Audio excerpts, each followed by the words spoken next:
බැසිල් රාජපක්ෂ මහත්තයා ඇමරිකාවේ ඇවිල්ලා මොකක් හරි කරා. තුමා පිළිබඳ කතා කරන්න මට අයිතියක් නැහැ. වැඩි අතහැරලා නැහැ. ඒක ඇමරිකාවේ ඉඳන් ඇවිල්ලා ආයෙත් වැඩක් පටන් ගන්නවා. අපි බලන් ඉඳිමු.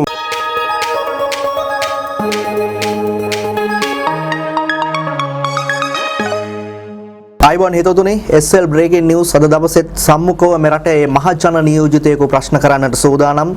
මෑත භාගයේ දේශපාලනය තුල කතා කරද්දී රටේ දේශපාලනයේ උණුසුම් එක පැත්තකින් ආණ්ඩු පක්ෂයේ දේශපාලනය වගේම විපක්ෂයේ දේශපාලනයත් උණුසුම් මේ උණුසුම් එක්ක රටේ දේශපාලනයත් ඔහුගේ පුද්ගලික දේශපාලනයත් අද දවසේදී අපි සම්මුඛව ප්‍රශ්න කරන්න සූදානම්. අද දවසේ අපේ ආරාධිතයා වෙන්නේ පාර්ලිමේන්තු මන්ත්‍රී ශ්‍රී ලංකා පොදු ජන පෙරමුණේ ජාතික ලයිස්තු පාර්ලිමේන්තු මන්ත්‍රී මහාචාර්ය රංජිත් බණ්ඩාර මහත්මයා අයිබෝන්. අයිබෝන්. රංජිත් බණ්ඩාර මහත්තයා අපේ වැඩසටහනේ අර තියෙනවා මේ සාම්ප්‍රදායික ප්‍රශ්න කීපයක්. අපි මුලින්ම ඒකට පොඩ්ඩක් උත්තර දෙමු. ඇත්තටම ඔබතුමාගේ සම්පූර්ණ නම මොකද්ද? රාජපක්ෂ වාසන තෙන්නකෝම දියන්සලගේ රංජිත් බණ්ඩාර. රංජිත් බණ්ඩාර මහත්තයා අධ්‍යාපනය ලබන්නේ එතකොට සිරිමරත රාජ්‍ය විද්‍යාලයේ. මහනුවර. ඔව්.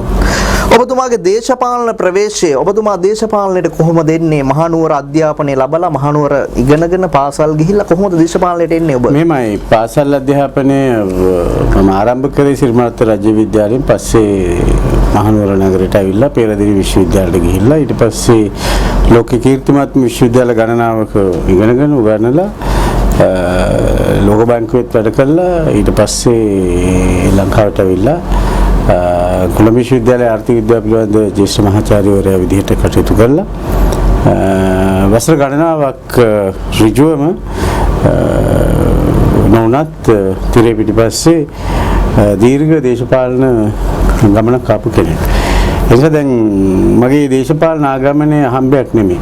දේශපාලන ක්‍රියාවලිය තුළ හිතුවා මේ මිනිස්සු හිතන දේශපාලනේ නෙමෙයි. දැන් පාර්ලිමේන්තුවට යන්නේක හරි පළාත් සභාවට යන්නේක විතරක් නෙමෙයි දේශපාලනේ. ඔබතුමා කියන තිරයෙන් පිටිපස්ස ඔබ දේශපාලන න්‍යායාචාර්යෙක් විදිහට හිටියා. එහෙමද?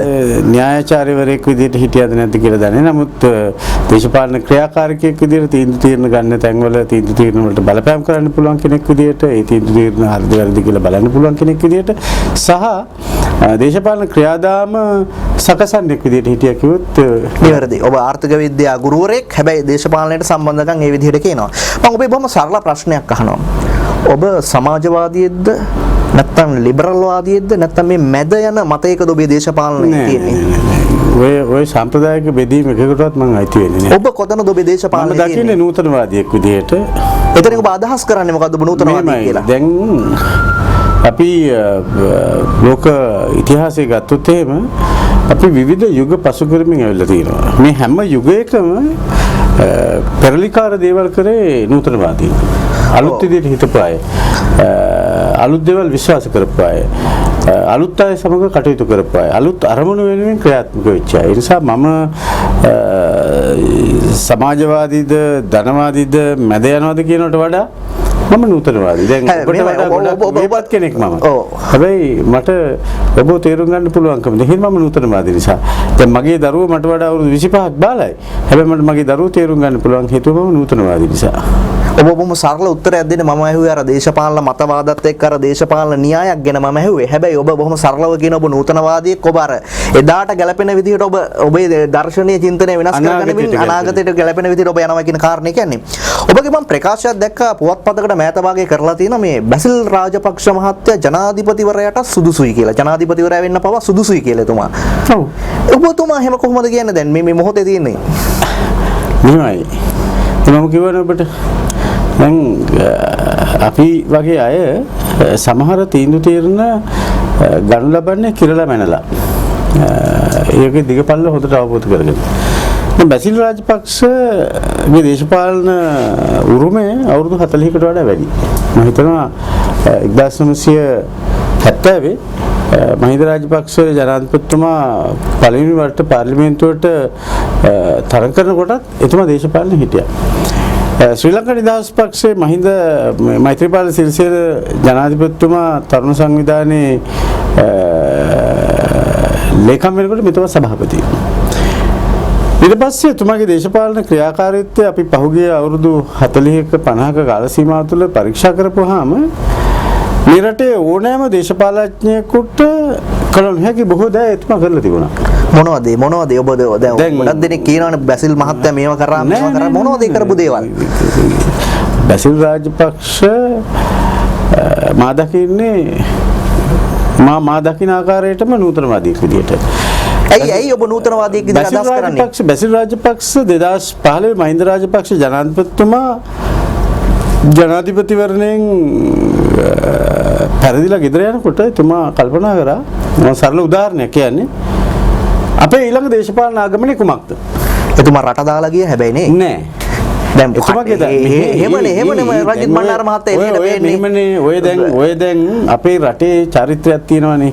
අපේ රටේ චරිත්‍රයක් තියෙනවා.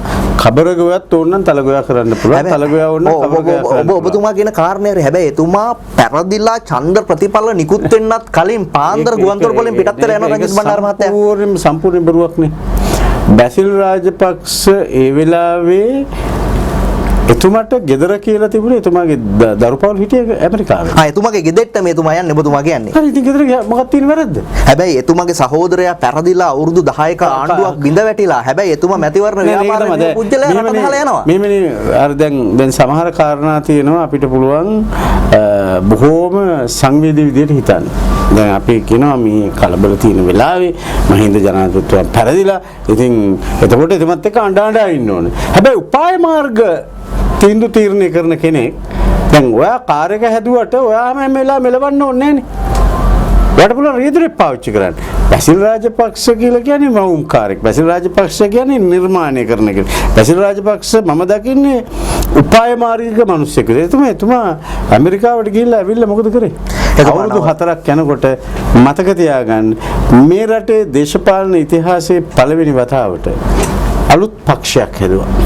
ඔබතුමා කියන්නේ බැසිල් රාජපක්ෂ මහත්තයා උපායශීලීව උපාය මාර්ගයක් අනුගමනය කරලා ඇමරිකාවට ගිහිල්ලා ඇවිල්ලා පක්ෂයක් හැදුවා කියන්නේ. එතුමාට නැවිත් ඉන්න තිබුණා. එතුමා ඇවිල්ලා තුන්වරක් අත්අඩංගුවට ගත්තා. මාස 8ක් රක්ෂිත බන්ධනාගාරයේ හිටියා. එතුමාට මොනවද මේ රටේ මිනිස්සු නොකරපු අවලාද? අතුරු ප්‍රශ්නයක් සමාවෙන්න ඕනේ. දැන් මේ මොහොතේ බැසිල් රාජපක්ෂ මහත්තයා කොහෙද ඉන්නේ? බැසිල් රාජපක්ෂ මහත්තයා අපි සමීපේ ඉන්නවා. දැන් එතුමා ඇමරිකාවේද මේ මොහොතේ ඉන්නේ? මේ අපි ආයෙත් ඇමරිකාවේ ඉඳන් ඇවිල්ලා මේ වගේ දෙයක් කරයිද? අපි ළඟ සමීපේ ඉන්නවා. මේමනේ සහෝදරයා මිනිස්සෙක්ට දෙවිදියකට කෙනෙක් ළඟ ඉන්න පුළුවන්. දැන් ඔබ තරුණ කෙනෙක් නිසා ඔබ හොඳට විශ්වාස කරන්න අද ෆිසිකල් ප්‍රසන්ස් එකට වඩා වැදගත් වෙන්නේ මොකද්ද? ඩිජිටල් ප්‍රසන්ස් එක. දැන් මම නැතත් මගේ හඬ මම නැතත් මගේ වැඩ මම නැතත් මගේ උපාය මාර්ග ඔබ පැහැදිලි රංජිත් බණ්ඩාර මහතා මම අහන්නේ ඔබ කිව්වා බැසිල් රාජපක්ෂ මහත්තයා දා ඇමරිකාවට ගියේ උපායශීලීව එතුමා ගිහිල්ලා ඇවිල්ලා අවුරුදු 4කින් නව දේශපාලන පක්ෂයක් බිහි කරලා ආණ්ඩු බලය ගන්නවා කියලා මේ මොහොතෙත් ඉන්නේ බැසිල් රාජපක්ෂ මහත්තයා ඇමරිකාවේ මම අහන්නේ එවන් බොහෝ උපායශීලී වැඩ කරද මොකක් හරි දෙයකටද අයත් ගියේ ඇමරිකාවට කියලා ඇවිල්ලා මොකක් හරි කරයි ඒ වගේ ලොකු පෙරලියක් කියලා මම අහන්නේ බැසිල් රාජපක්ෂ මැතිතුමා පිළිබඳව කතා කරන්න එක මට අයිතියක් නැහැ. නෑ මම අහන්නේ ඔබ කියවනේ දැන් ඔබ කියවනේ කතාව දෙවෙනි එක මට පුළුවන් එතුමා දකින්න පමණයි. ඔව් එතුමා දකින්නේ කොහොමද? ඔබට දැනෙනවද මොකක් හරි වෙනසක් මේ පාරක ආගමනේ? දකින්නේ. ඒක දැන් මම කිව්වේ එතුමා වෙනුවෙන් මට කතා කරන්න බෑ. නමුත් මම එතුමා දකින්නවා. එතුමා දකින්නයි කියලා කියන්නේ එතුමා මේ වැඩි අතෑරලා නැහැ. ඒ කියන්නේ අතෑරලා නැහැ ඇමරිකාවේ ඉඳන් ඇවිල්ලා ආයෙත් වැඩක් පටන් ගන්නවා වෙනත් විදිහකට අපි බලන් ඉඳමු. අපි බලන් ඉඳමු. ඒ කියන්නේ මහාචාර්ය රංජිත් බණ්ඩාර මහත්තයා කියන්නේ පාර්ලිමේන්තු මන්ත්‍රීතුමා කියන්නේ බැසිල් මහත්තයා එදා ඇමරිකාවට ගිහිල්ලා ඇවිල්ලා පක්ෂයක් හදලා ආණ්ඩු බලය ගත්තා. දෙවෙනි පාරටත් ඇමරිකාවට ගිහිල්ලා ඇවිල්ලා රටේ ලොකු නෑ ඊට පස්සේ කීපවතාවක් බැසිල් රාජපක්ෂ නෑ මේ පාර ආందోලනාත්මකයි නේ මේ රංජිත් බණ්ඩාර මහත්තයා දැන් මම කිව්වේ එතුමා වෙනුවෙන් මට කතා කරන්න බෑ කියලා. ඔබතුමා දකින්න විදිය මම කියන්නේ. එතුමා වෙනුවෙන් කතා කරන්න බෑ. හැබැයි එතුමා මම දකින්න විදිහට මේ රටේ දේශපාලඥයෝ අතරින් පන්සිල් පද 5 හරියටම රකින්න කෙනෙක්. ඔබ බරපතල බොහොම සමාජයට දැනෙන කාරණයක් කියන බැසිල් රාජපක්ෂ කියන්නේ පන්සිල් පද 5 රකින්න නායකයෙක් දේශපාලඥයෝ මම නම් අහලා නැහැ සාමාන්‍ය අපි. මම කියන්නේ කිසි කෙනෙක් වෙනුවෙන් මම කතා කරන්නේ නැහැ. මම මේ දකින්න දේ කියන්නේ. එතුමා කිසි දවසක බොරුවක් කියන්නේ නැහැ. එසම විහිළුවටවත් මම විශ්වාස කරන්නේ තරපඩ නහන්න කල්පනා කරන කෙනෙක්. ඔබ මේ රටකට කියන්නේ බොහොම මම කියන්නේ සත්‍යය. බරපතල කතාවක්. මම දකින්නේ එතුමා පන්සිල් පද 5 රකින්න කෙනෙක්. නිසා එතුමාගේ කවදාකවත් මේ මම දැකලා නැහැ අන්ඩර් කටින්. දැන් අපිට උනත් කෙලින් දෙයක් තියෙනවා නම් කියන්න එතුමා සමග අපේ ආශ්‍රය දීර්ඝ කාලිනික කෙලින් දෙයක් තියෙනවා නම් කියන්න රංජිත් ප්‍රවේශම් වෙන්නේ එකෙන් කියලා. එතකොට විවෘතව කතා කරන කෙනෙක් ඔබ කියන්නේ. පැහැදිලිව. හරිද? එතුමා තාම තීරණාත්මක කරුණු කාරණා සම්බන්ධයෙන් අනිත් අයගේ අදහස් විමසනවා. අනිත් අයගේ මතය තහුම් ගන්නවා. සමාවෙන්න ඕනේ. එතුමා මේ සාම්ප්‍රදායික දැන් අපි දකින්නේ මේ සාම්ප්‍රදායිකයි. ඒ සාම්ප්‍රදායික කෙනෙක්. සමාවෙන්න ඕනේ. දැන් මම අහලා තියෙන විදිහට එළියේ ගැලරියේ කතා වෙන දේ තමයි. බැසිල් රාජපක්ෂ මහත්තයාගේ තමන්ගේ න්‍යාය, මගේ න්‍යාය හැමෝම පිළිගන්න ඕන. මම පොර න්‍යාය. අන්න එහෙම එකක් තියෙනවා කියලා. එහෙම වුණා නම් ශ්‍රී ලංකා පොදුජන පෙරමුණ පටන් ගන්න බෑ. ඒකයි ඔබතුමා කියන්නේ අපි දන්නේ නැහැනේ අපිට එළියේ වෙන දේනේ අපිට මම මේක කියන්නේ. පෙරමුණ පටන් ගනිද්දී මේ රටේ සියලු සමාජ තරයන් ස්පර්ශ කරා. ඔබ විශ්වාස කරත් නොකරත් ශ්‍රී ලංකා පොදුජන පෙරමුණට තමයි මේ රටේ ඉතිහාසයේ ලොකුම වෘත්තීය සමිතිය එකතුව තියෙන්නේ. අද මේ කොවිඩ් වසංගතය වෙනුවෙන් ඉදිරි පෙළ සටන මෙහෙවන්නේ ශ්‍රී ලංකා පොදුජන ඉංජිනේරු පෙරමුණ, ශ්‍රී ලංකා පොදුජන වෛද්‍ය පෙරමුණ. ඔබ විශ්වාස කරන්න ශ්‍රී ලංකා පොදුජන පෙරමුණේ අපි ලාංඡනය ගහනකොට ඒක පිටිපස්සේ මේ සෑම සමාජ පරාසයක්ම නියෝජනය කරන පිරිස් පොදුජන පෙරමුණත් එක්ක ඉන්නවා. එහෙම සුවිශාල පක්ෂයක් ගොඩනගන්න පුළුවන්කමක් නැහැ මගේ න්‍යාය ක්‍රියාත්මක කරන කෙනෙකුට. දැන් ඔබතුමායි මයි මේ සාකච්ඡාවට ඉස්සෙල්ලා කතා කරා පස්සරක් අගමැති වෙච්චි රනිල් වික්‍රමසිංහ මැතිතුමා ජාතික ලයිස්තුවේ මාස 9කට පස්සේ පාර්ලිමේන්තුවට ආවා. මට දැනෙන විදිහට එතුමා මගේ න්‍යාය ක්‍රියාත්මක කරන කෙනෙක්. නූතනවාදී න්‍යාය. නෑ ඔබනේ කිව්වේ දැන් සාකච්ඡාව ආරම්භ කරේ මම ඇහුවා ඔබ රනිල් වික්‍රමසිංහ නූතනවාදියෙක් කියලා මම කියන්නේ නෑ. රනිල් වික්‍රමසිංහ අද පාර්ලිමේන්තුවේ කිව්වොත් අපි ආපහු යන්න ඕනේ IMF එකට කියලා. ඒ නූතනවාදී නම් එහෙම කියන්නේ නෑ. හරිද? නූතනවාදී නම් අනාගතේ ඇති වෙන්න පුළුවන් අභියෝග දකිනවා වර්තමානයේ. දැන් බැසිල් රාජපක්ෂ මහත්තයා කියන ඔබ කියන්නේ හොඳ නූතනවාදියෙක් ඔබ කියන්නේ. අනාගතේ වෙන්න පුළුවන් දේවල් වර්තමානයේ තුමා දකිනවා. ඔබ ඒක වගකීමෙන් කියනවා ඔබ. පැහැදිලිව. ඔව් ඇත්තටම දැන් ඔබ කියනවනේ නූතනවාදියෙක් ඔබත් නූතනවාදියෙක් ඒ කතාව කියනවා. මේ රනිල් වික්‍රමසිංහ මහත්තයා කියන දැන් අර අදිච්චින්ද මම ප්‍රශ්නේ අහන්නේ. ඇත්තටම ඔහු නූතනවාදියෙක්ද පශ්චාත්වාදියෙක්ද කවුද? නෑ. එතුමා මේ අන්ත ලිබරල් වාදී මත දරන කෙනෙක්. එතුමා පිළිබඳ මගේ දේශපාලන කියවීම තමයි එතුමා හැම වෙලාවකම වෙළඳපොළ කෙරෙහි තද විශ්වාසයක් තිබ්බ කෙනෙක්. එතුමා රජයේ වෙළඳපොළ මැදිහත් වීම කෙරෙහි කිසිදු විශ්වාසයක් තිබුණේ නැහැ. එතුමා හැම වෙලාවකම විශ්වාස කරේ වෙළඳපොළ බලවේගවලට නිදහසේ හැසිරීමට ඉඩකඩ දීම හරහා අපිට පුළුවන්කම තියෙනවා අවශ්‍ය කරන ප්‍රශස්තිය ලබා ගන්න. නමුත් අවුරුදු 5ක් මේ රටේ අගමැතිවරයා විදිහට කටයුතු කරපු එතුමට පුළුවන්කම ලැබුණේ නැහැ අඩුම ගානේ කොළඹ වගේ ලොකු දිස්ත්‍රික්කයකින් තාම ලිබරල් මතවාද විශ්වාස කරන මිලියන 1.5ක් ජනගහනය ජීවත් වෙන දිස්ත්‍රික්කෙන් පාර්ලිමේන්තුවට එන්න. මම සරල කතාවක් කියන දැන් ඔබතුමා දැන් ඔක දේශපාලනික කතාවක් නේ දැන් ඒ වෙච්ච එක්සත් ජාතික පක්ෂයේ ප්‍රශ්නයක් නේ මම කියන්නේ එතුමාගේ මතවාදය එතන ප්‍රතික්ෂේප වෙනවා. රනිල් වික්‍රමසිංහ නෙමෙයි. ඔබ හිතනවාද බැසිල් රාජපක්ෂ කියන චරිතයත් ස්වාධීනව ඉල්ලුවොත් පාර්ලිමේන්තුවේ එන්න පුළුවන් වෙයි කියලා ඔබ විශ්වාස කරනවද? බැසිල් රාජපක්ෂ ඡන්දෙ ඉල්ලලා මේ රටේ ඉතිහාසයේ වැඩිම මනාප අරගෙන පාර්ලිමේන්තුවට ආපු කෙනා ඒක අමතක කරන්න එපා 2010. තව ඒ වාර්තාව කවුරුත් බින්දලා නැහැ. ඔබ හරි. හරිද? එතකොට බැසිල් රාජපක්ෂ මහත්තයා මම කියවර එයාගේ ඉන්ඩිවිජුවලිස්ටික් තින්කින් නෙමෙයි තියෙන්නේ මේ පුද්ගලවාදී අදහස් නෙමෙයි. දැන් අපි එතුමත් එක්ක විවිධ මට්ටමේ සාකච්ඡා වලට සහභාගී සමාවෙන්න ඕන. ඔබතුමාට දැන් සමහරු බැසිල් රාජපක්ෂ මහත්තයාගේ ආර්ථික න්‍යාය සහ රනිල් වික්‍රමසිංහ මහත්තයාගේ ආර්ථික න්‍යාය සමාන කරන මේ දිනවල ඒ කියන්නේ රනිල් කියන්නේ පට්ට ලිබරල් වාදී කර අපේ භාෂාවෙන් කියොත් ඒ පට්ට නිදහස් වෙළඳපොළ ක්‍රමය සහ ඔබ ඔය කියපු කතාව. බැසිල් රාජපක්ෂ මහත්තයාත් එතනින් අපි දැක්ක චම්පිකර කවුද අපේ රාජිත සේනාරත්න හිටපු ඇමතිවරයා මන්ත්‍රීවරයා පවා කියලා තිබ්බා. බැසිල් කියන්නේ අපේ තැන ඉන්නේ අපේ මතේ ඉන්නේ අපේ යන බෝට්ටුවේ යන්න පුළුවන්. මෙහෙමයි කියනවා. මොකක්ද ඒ කතාව? මම දන්නේ නැහැ රාජසේනාරත්න මැතිතුමාගේ මතය මොකක්ද කියලා. නමුත් බැසිල් රාජපක්ෂ කියවන කෙනෙකුට දකින්න පුළුවන් එක දෙයක් තියෙනවා. ඒ තමයි හෝලිස්ටික්. මේ සමස්තය දිහා දකින්නේ. මේ සමස්තය දිහා දකින්න කෙනෙකුට මේ සමාජයේ කුඩාම තීන්දුව ගන්න එකේ තමයි පවුල. හවුස්හෝල්ඩ් එක කියන එක. ඔබ දකින්න ඇති දිවිනැගුම ව්‍යාපාරය හරහා මොකද කරේ?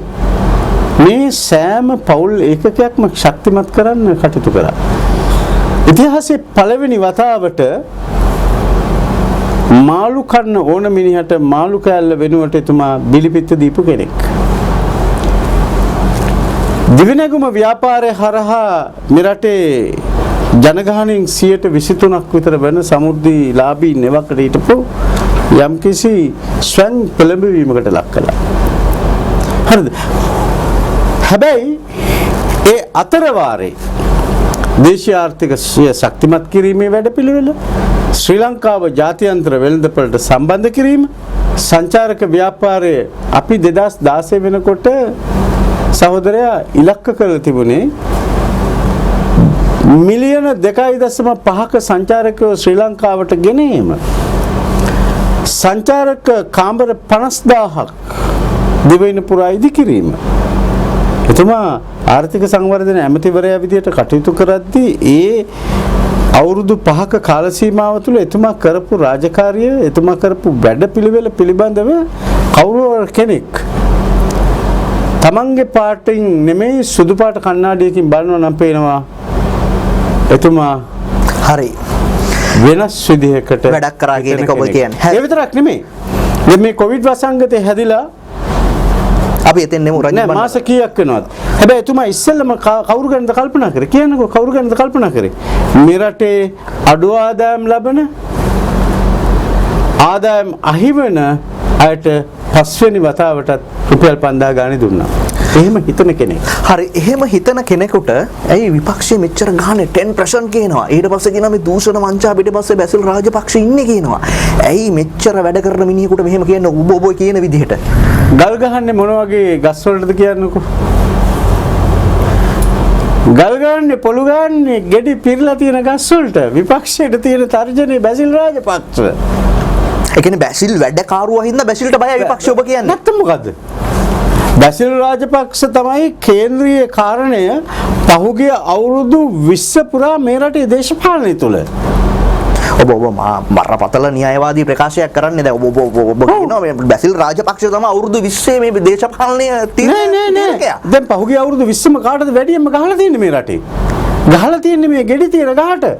ඒකට හේතුව ඊළඟට ඉන්න කෙනාට ඊළඟට එන්න ඕනයි කියලා හිතන කෙනාට අවකාශයක් නිර්මාණය වෙන්නේ නැහැ. හරි දැන් ඔබ කියනවා බැසිල් වැඩකරු හින්දා බැසිල්ට ගහනවා කියලා. හැබැයි බැසිල් මහත්තයා කාටවත් ගහන්නේ නැද්ද? කවදාකවත් මම ඒක නේ පන්සිල් පද පාරකිනගෙන කිසි දවසක මේ මම ඇසුරු කරපු කාලේ සීමාව තුළ තව කෙනෙක්ගේ නුගුණක් තව කෙනෙකුට එතුමා ඒතකොට දැන් ඔබ පැහැදිලිව සමාවෙන්න ඕනේ. දේශපාලන වශයෙන් එතුමා යම් යම් කාරණා සම්බන්ධයෙන් දැඩි තීන්දුව తీරන ගත්තට පෞද්ගලිකව අතිශයින් සංවේදී. හරි අන්න හරි එතන තමයි අපිට මට එන්න ඕනෙලා තිබ්බෙත්. ඔබ කියන පුජ්‍යලිකව එතුමා කාටවත් ගන්න හැබැයි දේශපාලනයේදී විමල් වීරවංශ මහත්තයා, උදේ ගම්මන්පිල මහත්තයා මොකක් හරි අවුලක් තියෙනවද මතවාදී අවුලක්? මම හිතන්නේ විමල් වීරවංශ එතුමාගේ දේශපාලන මතය දරන පිරිසේ වීරයා. උදේ ගම්මන්පිල මැතිතුමා එතුමාගේ දේශපාලන මතය දරන ඒ කණ්ඩායමේ වීරයා. හරි එතකොට දැන් මෙහිමනේ මේ ප්‍රජාතන්ත්‍රවාද බහුපක්ෂ ක්‍රමය තුළ විමල් වීරවංශ මැතිතුමා, වාසුදේව නානායක්කාර මැතිතුමා, උදේ ගම්මන්පිල මැතිතුමා, රනිල් වික්‍රමසිංහ මැතිතුමා, සජිත් ප්‍රේමදාස මැතිතුමා ලංකාවේ ලියාපදිංචි වෙච්ච දේශපාලන ඔබ කියන කාරණේ ඊටාම පැහැදිලි රංජිත් බණ්ඩාර මහත්තයා. මම අහන්නේ දැන් බැසිල් රාජපක්ෂ මහත්තයාට තියෙන ප්‍රශ්නයක් තමයි අනිත් අපි භික්ෂුන් වහන්සේලා එතුමත් එක්ක නෑ. එතුමා මේ ජාතිකවාදී කඳවුරේ නෑ. එතුමා ඉන්නේ පට්ට ලිබරල් කඳවුරක. අන්න එහෙම මතයක් තියෙනවා. මම කියන්නේ මේ මහා පොළොවේ ගැලරියේ තියෙන කතාවක්. එතුමාට හාමුදුරුවෝ නෑ, ජාතිකවාදී නායකයෝ නෑ. එතුමාට ඉන්නේ සුළු පක්ෂ කීපයක්. එතුමා ඉන්නේ වෙනම තැනක ඉන්නේ කියන එක මේ කතාව මේ පහුගිය කාලේ දැන් ওই විමල් වීරවංශ මහත්තයත් එක්ක ගම්මන්පිල මහත්තයත් එක්ක යම් සිදුවීම් එක්ක මේ කතාව ගැන ඔබතුමාගේ මතය මොකක්ද? ප්‍රශ්නයක් අහන්න. ඔබතුමාගේ ආගම, ඔබතුමාගේ ජාතිය, අපේ රටේ විදිහට නම් කුලය අතිශය පෞද්ගලික කාරණයක්ද පොදු එකක්ද? මෙහෙමයි. මම අහන ප්‍රශ්නේ ඒ පුජ්‍යලය අනුව වෙනස් වෙනවා. ඒක මම අහන ප්‍රශ්නෙට උත්තර දෙන්න. මෙහෙමයි පුජ්‍යලය අනුව ඒක වෙනස් වෙනවා. හරි. ඔබ දැන් ඔබ පුද්ගලෙක් විදිහට සලකන්නේ. දැන් මම කියන පුජ්‍යලයා සමාජයට දැනෙන ආකාරයට තමයි ඒක වෙනස් වෙන්නේ රංජිත් බණ්ඩාර මහත්තයා. දැන් බැසිල් රාජපක්ෂ කියන්නේ මම ආන ආගම, මගේ ජාතිය, මට පුළුවන්කම තියෙන භාෂා හැකියාවන්. හැබැයි රටක නායකයෙකුට ඒක අහගන්න. ඒවා අතිශයින් පෞද්ගලික කාරණා. අතිශයින් පෞද්ගලික කාරණා. අතිශයින් පෞද්ගලික කාරණා. ඒ නිසා බැසිල් රාජපක්ෂ මැතිතුමා මම ඔබට කිව්වා බොහොම පැහැදිලිව ඉතාම හොඳ බෞද්ධයෙක්. එතුමා මේ රටේ විහෙර විහාර පන්සල් වලට කරලා තියෙන උදව් ඒ උදව් ලැබපු ඒ ප්‍රජාව දන්නේ. හැබැයි මිනිස්සු දන්නේ නැහැ මේක. මෙහෙමනේ. ඇයි මිනිස්සු ඔබ කිව්වට ඔබ නූතනවාදියෙක් කියලා ඔබ නූතනවාදියෙක් නෙමෙයි. හැබැයි සමාජයේ මෙහෙම රංජිත් නූතනවාදියා මේ ඔළුවේ තියාගෙන මේවා අරගෙන ගිහිල්ලා අපි සමාජයේ පැත්තේ ඉඳන් මාධ්‍යකරෝ විදියට කතා කරද්දී රංජිත් බණ්ඩාර මහත්තයා සමාජයේ තියෙන මතේ මම මේ ගේන්නේ. මගේ පුජ්‍යලික මතේ නෙවෙයි. මම ආපහු පාරක් ඔබතුමාට ආරාධනා කරන්නේ තරුණ මාධ්‍යයක් විදිහට මේවා වෙනස් විදිහකට දකින්න. මම සිංහල වීම ඔබ දෙමළ වීම ඔබගේ මගේ අතර පරතරයක් ඇති කිරීමට හේතුවක් නෙමෙයි. ඔබ දෙමළ වීම මට ප්‍රශ්නයක් වෙන්නේ නැහැ. මම සිංහල වීම ඔබට ප්‍රශ්නයක් වෙන්නේ නැහැ. ඒ නිසා බැසිල් රාජපක්ෂ හිතන්නේ ඔබ බෞද්ධ වීම මම බෞද්ධ වීම අපි දෙදෙනාම බෞද්ධ වීම අපි දෙදෙනාගේම බෞද්ධකම ආරක්ෂා වීමට හේතුවක් වෙනවා මිසක් මම පෙනෙන ආකාරයට බෞද්ධයෙකු නොවීම ඔබ පෙනෙන ආකාරයකට බෞද්ධයෙකු වීම ප්‍රශ්නයක් ඇති වීමට හේතුවක් නෙමෙයි. ඒක දේශපාලනික ප්‍රශ්නයක් නෙවෙයි. අවාසීනේ. ඒක තමයි අපේ දේශපාලන පක්ෂ යාන්ත්‍රණය තුල වැඩිම එකපාරට 5000ක් බිසුන් වහන්සේලා වැඩමවන්න පුළුවන් දේශපාලන පක්ෂය තමයි ශ්‍රී ලංකා පොදු ජන පෙරමුණ.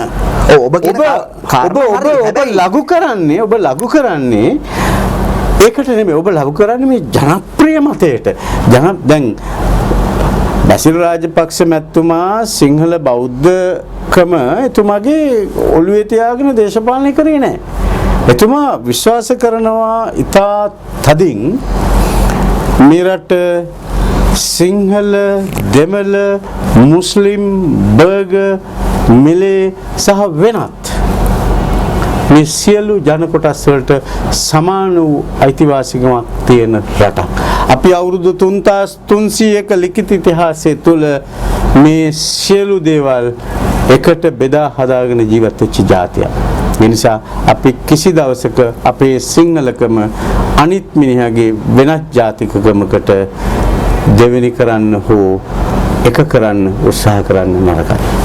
එතකොට දැන් පසුගියදා කනිජ තෙල් මිල වැඩි වෙනවනේ රංජිත් බණ්ඩාර මහත්තයා. එතකොට දැන් මේ වැඩිවීමත් එක්ක මාධ්‍ය සාකච්ඡාව තියලා රිලීස් එකක් එනවා මාධ්‍යයට මේක වැඩි වුණා කියලා. අපි දකිනවා පොදු ජන පෙරමුණේ මහලේකම්වරයා කියනවා මේක මේ අපි හෙලා දකිනවා මේ වැඩේ කරන්න බෑ මේක මේ වෙලාවේ නුසුදුසු දෙයක් කියලා. ඉතින් වෙන මොකද කරන්නේ? ඉතින් ඔබතුමාලත් ආණ්ඩුවේ දාන්නේ ඉන්නේ. මෙහෙමයි. ඔබතුමා හොඳට මතක තියාගන්න එක කැමැතිවරයාට විශේෂ වූ විෂයපතයන් තියෙනවා. එතකොට අපි විශ්වාස කරනවා අදාළ ඇමතිවරයා මේ විෂය පතේ තුල කටයුතු කරනවා. දැන් අතිගරු ජනාධිපතිතුමා තමගේ කැබිනට් මණ්ඩලයට මේ වගකීම් බාර දීලා තියෙනවා. එතකොට මේ රටේ සාමාන්‍ය ජනයා වෙනුවෙන් පෙනහිටන දේශපාලන පක්ෂයක් විදිහට ශ්‍රී ලංකා පොදු ජන පෙරමුණේ මතය ප්‍රකාශ කිරීම වැරදිද? මතය ප්‍රකාශ කිරීම හරි. හැබැයි ඔබතුමාලගේ පක්ෂයේ ආණ්ඩු බලය අහලා ඔබතුමාලා දන්නේ නැද්ද මේක වැඩි කරන්න? ඒක තමයි ඔබ ආපහු දකින්නේ මම අර දකින්න විදිහට නෙවෙයි. ඔබ දකින්නේ හරි පක්ෂ ගණනාවකට එකතු වෙලා හැදිලා ඉන්න සන්දානයක හරි දෙයට හරි කියන්නත් වැරදි දෙයට වැරදි කියන්නත් තමන්ගේ මතය ප්‍රකාශ කරන්නත් බැරි නම් දැන් ශ්‍රී ලංකා පොදු ජන පෙරමුණ තමයි ලංකාවේ ප්‍රබලම දේශපාලන පක්ෂය. ප්‍රබලම පක්ෂය ආණ්ඩු බලයේ තියෙන පක්ෂය. හරි. පක්ෂය දන්නකොට තෙල් මිල වැඩි කරනවා ඔබ කියන විදිහට. තෙල් මිල වැඩි කරන එක පිළිබඳව නෙමෙයි. තෙල් මිල වැඩි කිරීම පිළිබඳව අපේ අප්‍රසාදේ ශ්‍රී ලංකා පොදු ජන පෙරමුණේ මහලේකම් කියලා කියන්නේ ශ්‍රී ලංකා පොදු ජන පෙරමුණේ මහලේකම්. එතුමා වෙන දේශපාලන පක්ෂයක මහලේකම් නෙමෙයි. එතුමා ආණ්ඩුවේ නැද්ද එතකොට? ආණ්ඩුවේ ඉඳීම එහෙනම් දැන් 20 වෙනි සංශෝධනයට ආපු ප්‍රබල විරෝධයන් එතකොට පෝට් සිටි පනතට ආපු ප්‍රබල විරෝධයන් එතකොට ආණ්ඩුවේ සිටින අය නෙමෙයිද? මේමයි. එයාට ඕන වෙලාවට කබරගොයා තලගොයා කරගන්නත් අපිට ඕන වෙලාවට තලගොයා කබරගොයා තලගොයා ඒක ඒ න්‍යාය අපි නෑ. ඔබ හරි. අපි මේ රටේ මහ ජනතාව ගැන හිතන මේ මහ ජනතාව හිතපු විදිය අපි දන්නවා ගහින් වැටිච්ච මිනිහෙකුට ගොනා ඔබ හරි රංජිත් බණ්ඩාර මහත්තයා දැන් ඔබ නූතනවාදියෙක් විදිහට ඔබ හිතනවා මේ පක්ෂයකට විවේචනයක් තියෙන්න ඕන මේක මෙහෙමයි කියලා. හැබැයි ගිහිල්ලා මහා පාරේ ඉන්න මිනිස්සුන්ගෙන් ඇහුවම් පස්සේ කියන්නේ ඕක නෙවෙයි මේ පොහොට්ටු ඇතුලේ ගහ ගන්නවා.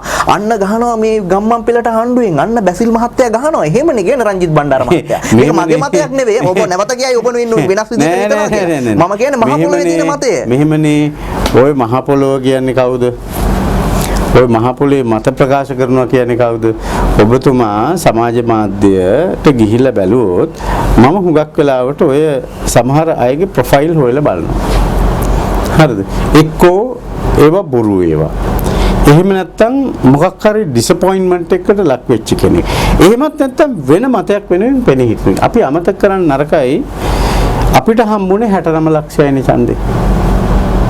එතකොට සජිත් ප්‍රේමදාස මැතිතුමාට කීයක් හම්බුණාද? 57 ලක්ෂය මම 57 ලක්ෂය. අනුර කුමාර දිසානායක මැතිතුමාට කීයක් හම්බුණාද? එතකොට ඡන්දේ නොදාපු කී දෙනෙක් හිටියද? මේ ටික ඔක්කොම එකට ගත්තාම මේ ආණ්ඩුව පත් කරන්න ඇත්තටම ඡන්ද දීපු අයගේ මතධාරාව එයාගේ මතධාරාව ප්‍රතිවිරුද්ධ මතධාරාව නියෝජනය කරන විශාල පිරිසක් මේ සමාජය තුළ ඉන්නවා. ඒ නිසා ඒ අය කලබල වීම අපිට වළක්වන්න බෑ. දැන් ඊයේ සජිත් ප්‍රේමදාස මැතිතුමා මේ කොවිඩ් වසංගතය මෙතරම් ප්‍රබල ආකාරයකට අපිට බලපෑම් කරද්දී මූණු ආවරණයක්වත් නිවැරදි ආකාරයට පැළඳ ගැනීමට සූදානම් නැති තමන්ගේ දේශපාලන සගයන් සමග පාර්ලිමේන්තු පාරේ මොකද කරේ? එතුමා සුවපහසුවට මිනි කූපර් කාරයක ඉඳගෙන ගියා. දෙපැත්තෙන් විශාල ආරක්ෂක වළල්ලක් දාගෙන එතුමාගේ දේශපාලන සගයෝ බස්වල නේද? ත්‍රී වීල් වල, මොටර් සයිකල් වල, කැටපිලර් වල, ට්‍රැක්ටර් වල හරි පැහැදිලි. දැන් ඔබ කියන කාරණේ පැහැදිලි. මම අහන්නර ලියු මේ කතාව රංජිත් බණ්ඩාර මහත්තයා. ඇත්තටම මේ අපි සාගරකාරී වසන් ලේකම්තුමාට කවුද ඒක ගහන්න කියලා කිව්වේ?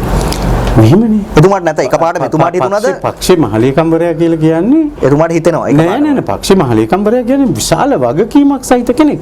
එතුමා තුන්වෙනි පාරටත් කිව්වා මම ඒ ලියපු ලියුමේ වගකීම වගකීමක් ඇතිව පැහැදිලි.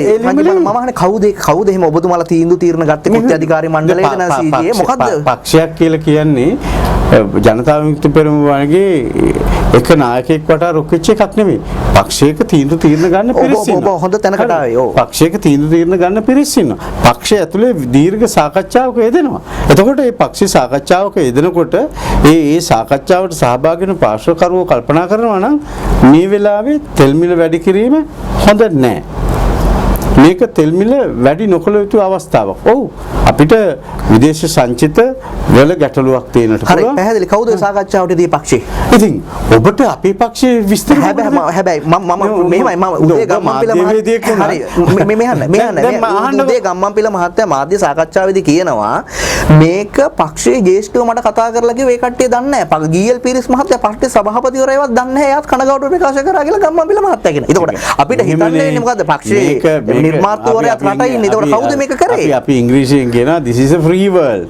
හරිද? එතකොට උදේ ගම්මන්පිල මැතිතුමාට ඕනේ අදහසක් මාධ්‍යයට ඇවිල්ලා කියන්න පුළුවන්.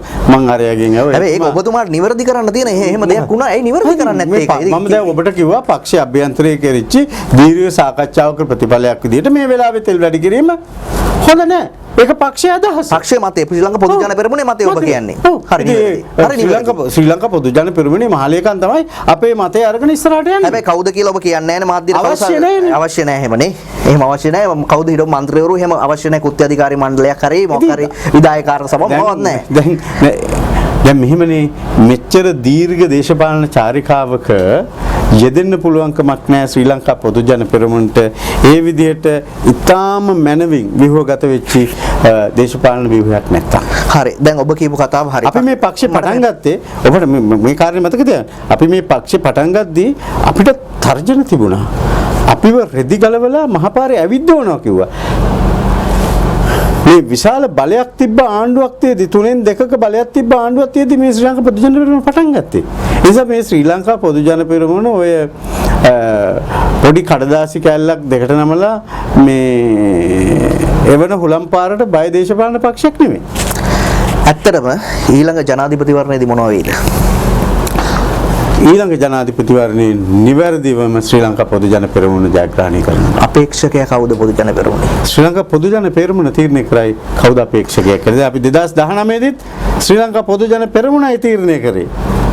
අතිගරු ජනාධිපතිතුමා මේ වෙලාවේ ජනතාව ඉල්ලන නායකයා. ඒ නිසා එතුමා ජනාධිපතිවරණයට ඉදිරිපත් විය යුතුයි. හොඳයි. දැන් ඔබ පුවත්පතකට කියලා තිබ්බා බැසිල් රාජපක්ෂ මහත්තයා ජනාධිපති වෙන්න හොඳයි සුදුසුයි කියලා. ඔබ කියනවා නූතනවාදියෙක්. ඔබත් නූතනවාදියෙක්. ඔහු අද නෙවෙයි දුර දකින්නේ ඔහු කියලා. බැසිල් මහත්තයා හොඳ නැද්ද 25ට? එහෙමයි. බැසිල් මහත්තයා හොඳද නරකද? ඔබගෙන් ඔබගේ මතය මම අහන්නේ. නරකද කියන එක මම කියලා ඉවරයි. බැසිල් රාජපක්ෂ මැතිතුමා මේ රටේ රාජ්‍ය නායකයා වීමට අවශ්‍ය කරන සියලු සුදුසුකම් සපුරලා තියෙනවා. ඔබ හිතනවා රටේ ජනතාව ඔබේ පක්ෂයේ ඔහු එතෙන් ඇරයියයි කියලා මේ මොහොතේ? මිත්‍රයා කිසි දවසක මෛත්‍රීපාල සිරිසේන මැතිතුමා මේ රටේ ජනාධිපතිවරයා වෙනවද කියන එක ගැන මට කිසිදු හාංකවිශ්යක් තිබුණේ නැහැ. මම එතුමාගේ ඉතාම කිට්ටු මිත්‍රයෙක්.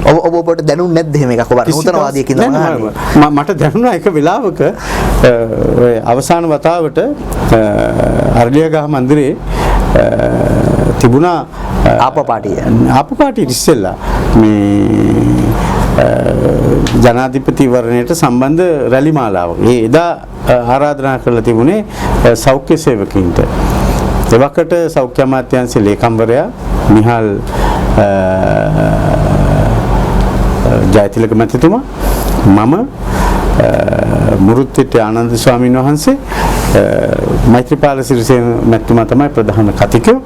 මේ කතාව වෙරලා එළියට එනකොට වෙනද නැති දෙයක් මම එතුමගෙන් දැක්කා. මෙතන මේ කරමුල බොත්තම දාගෙන හිටියා. මම එතුමත් එක්ක බොහොම කිට්ටුවෙන් ඇසුරු කරගෙන මම ඇහුවා සර් මොකද අද මේ උඹට ඒකත් පෙන්වන්නද මල්ලි කියලා. උඹ කාලවරෙන් කියලා ගියා. ඒක. එතුමාගේ දියණිය පොතක් ලිව්වනේ.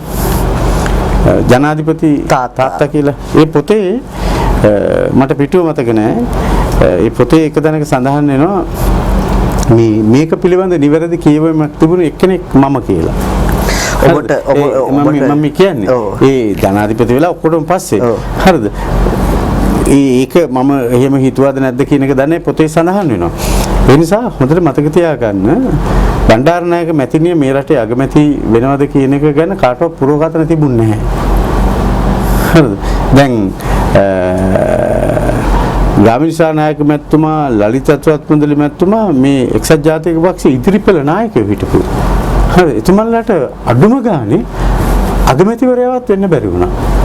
හැබැයි ආර් ප්‍රේමදාස මැතිතුමා තාම දීර්ඝ දේශපාලන චාරිකාවක අවසානයේ මේ රටේ අගමැතිවරයා වෙනවා, විධායක ජනාධිපතිවරයා වෙනවා. ඩී.බී. විජේතුංග මැතිතුමා අපේ ගමේ මගේ ආසනේ. හරිද?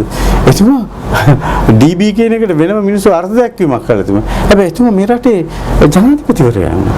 ඒ නිසා හොඳට මතක තියාගන්න අපි මේ කතා කරන්නේ දේශපාලනය. නිසා දේශපාලනය වෙනස්. මේක හරි වෙනස්. ඒක ගතිකයි. ඒ නිසා නූතනවාදීන්ට පේනවා ඉදිරි ඉලක්ක. ඔබට ඉදිරි ඉලක්කයක් කියන්නේ පේනවා. ඒ කියන්නේ ඔබ කියන්නේ 2025 ගැන බැසිල් රාජපක්ෂ මහතා නිවන් නියත වශයෙන් මේ ශ්‍රී ලංකා පොදු ජන පෙරමුණේ සංවර්ධන දශකය කියලා ඔබතුමා මතක තියාගන්න. ඔය අපිට අර සමහර විපක්ෂය කියන කාරණා සියල්ල අසත්‍ය වේවි ඔබ කියන විදිහට. සහෝදරයා විපක්ෂයට අද තියෙන ප්‍රශ්නේ තමයි සටන් පාට නැහැ. විපක්ෂයට සටන් පාට නැහැ. මේ මහින්ද රාජපක්ෂ ජනාධිපතිතුමා යුද්ධය ජයග්‍රහණය කරන අතරවාරේ මේ රටේ සංවර්ධන ක්‍රියාවලිය හරි දිගට කරගෙන ආවා.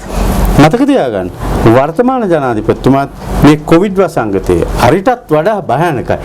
යුද්ධේ නම් උතුරු නැගෙනහිර ප්‍රදේශවල තිබුණේ මේ පැත්තේ බෝම්බ පිපුරුණා මිනිස්සු මැරුණා. හැබැයි මේක එහෙම නෙමෙයි. ඔබයි මමයි දෙන්නත් මේ වෙලාවේ අනතුරේ. මම ඔබෙන් අහන අවසාන ප්‍රශ්නය.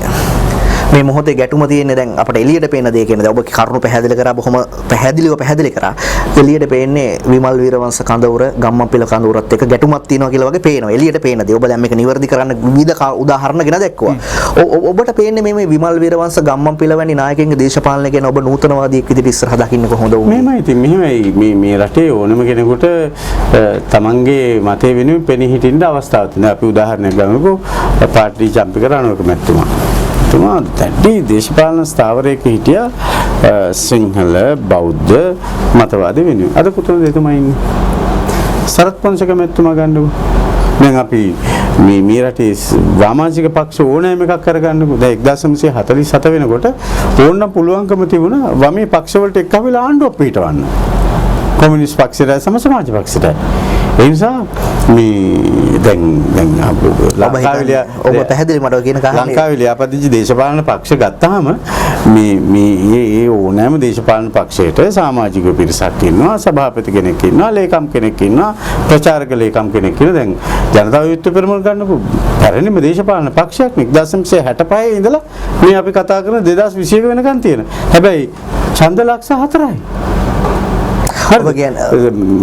ජනතා විමුක්ති පෙරමුණේ චන්ද්‍රිකා බණ්ඩාරනායක කුමාරතුංග මැතිණියත් එක්ක ගනුදෙනු කරනකොට 38 දෙනෙක් පාර්ලිමේන්තුවේ හිටියා. මේ පාර 2යි. ජාතික ලයිස්තුවෙන් 1යි 3යි.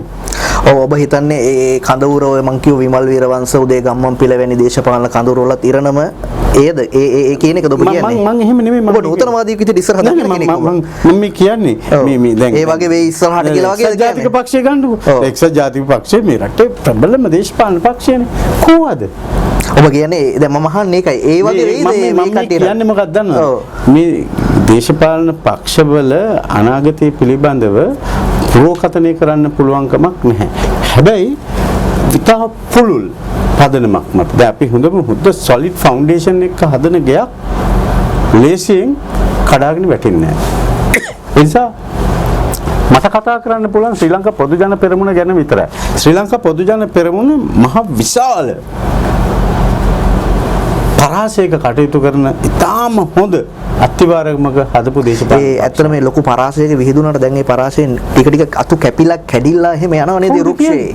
එහෙම නැද්ද? එහෙම එකක් පේන්නේ නැද්ද? හවුද කියන්නේ? අදත් අපිට විසිල් එකක් ගහලා 5000ක් ඕන දෙනකට ගෙන්නන්න පුළුවන්. නෑ එහෙම නේ මං කියන්නේ ඇත්තටම ඔබ කියපු කතාව හරි. අර පොදු ජන පෙරමුණට විශාල වෘත්තීය සමිති ජාලයක් අපි දැක්ක පහුගිය මැතිවරණේ. විශාල ස්වේච්ඡා සමාජ සංවිධාන තිබ්බ. හැබැයි ඒවා දැන් පේන්නේ නෑ නේ. අපිට අභිනන්දන පේන්නේ නෑ. ඒ කට්ටිය විරුද්ධව කතා කරනවා මාධ්‍යයට එනවා. ඒ වගේ දේවල් අපිට පේන්නේ. ශ්‍රී ලංකා පොදු ජන පෙරමුණ ඇතුලේ මේ සියලු විවේචන වලට ඉඩකඩ තියෙනවා. අපි ප්‍රජාතන්ත්‍රවාදී දේශපාලන පක්ෂයක්. අපිට අපේ පක්ෂයේ ඉදිරිපෙළ නායකයන්ට යමක් ගිහිලා කියන්න පුළුවන්. හරි අවසන් වශයෙන් රටේ ජනතාවට ශ්‍රී ලංකා පොදු ජන පෙරමුණේ දේශපාලන නියෝජිතයෙකු පාර්ලිමේන්තු මන්ත්‍රීවරයෙකු ඒ වගේම ශ්‍රී ලංකා පොදු ජන පෙරමුණේ දේශපාලන න්‍යායාචාර්යවරයෙක් විදිහට මම හඳුන්වන්න කැමතියි ඔබතුමාව. මම දකින්න විදිහට ඔබතුමා මොකද්ද රටේ ජනතාවට දෙන්න තියෙන මතය? විශ්වාස කරන්න ශ්‍රී ලංකා පොදු ජන පෙරමුණ තමුන්නාන්සලාගේ දේශපාලන පක්ෂය. තමුන්නාන්සලා වෙනුවෙන් තමයි හැමදාම ක්‍රියාත්මක වෙන්නේ. ඒ නිසා අපි ඔබ කෙරෙහි ඔබ අපි කෙරෙහි තියපු විශ්වාසයේ බිඳකින්වත් වෙනස් වෙලා නැහැ. ඒ නිසා අපි මේ සංවර්ධන දශකයේ තුල මේ රට 21 වන සේවාසට අරගෙන යනවා. ඒක විශ්වාසයි. හිතතුනේ අද දවසේදී අපි රටේ දේශපාලනයත් ඒ වගේම ශ්‍රී ලංකා පොදු ජන පෙරමුණේ දේශපාලනයත් පිළිබඳව බොහොම සම්මුඛව ඍජුවම කතා කරේ මහනුවර දිස්ත්‍රික්කයේ ශ්‍රී ලංකා පොදු ජන පෙරමුණ නියෝජනය කරන ජාතික ලයිස්තු පාර්ලිමේන්තු මන්ත්‍රී රංජිත් බණ්ඩාර මහත්මයාට බෙහෙම ස්තුතියි ඔබතුමාට අද දවසේදී එක්වීම සම්බන්ධයෙන් නැවතත් මේ වැඩසටහනින් හම්බෙමු. ඔබට ආයුබෝවන්. මෙවැනි උණුසුම් පුවත් වීඩියෝ කාටත් කලින් දිනපතා දැනගන්න බෙල් සලකුණ ඔබා SL Breaking සබ්ස්ක්‍රයිබ් කරන්න.